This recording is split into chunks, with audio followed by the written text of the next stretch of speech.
بەشداریکردنی خەڵکی کوردستان لە هەڵبژاردننی ئەنجومەنی نوێنەرانی عێراق لە چیدا دەبینی؟ بۆ ئێستای کوردستان پێویستە هەموو تاکێکی کورد بەشدار بێ لە هەڵبژاردننی ئەمجارەی نوێنەرانی عێراق.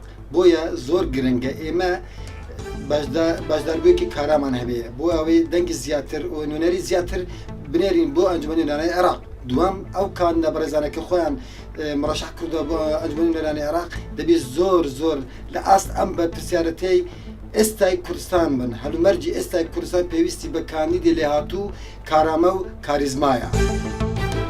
بەدڵنیایی و بەشداریکردنی خەڵک لە هەڵبژاردن سادەترین مافی مرۆڤ بۆی ئەو کەسەیان ئەو لایەنەی دەیەوێت هەڵی بژێرە و دەنگی پێ بداتن بۆ ئەوەی گۆڕانکاریێک لە کۆی دەسەڵاتەکەدا بکاتن. هەرچەندیش خەڵک وهانی خەڵکیش دەم هەرچەندە خەڵک زیاتر بەشداری بکە ئەوە دەتوانین بڵێن گومان لەسەر هەڵبژاردنەکە لایەنی سلبی کەمتر دەبێتەوە.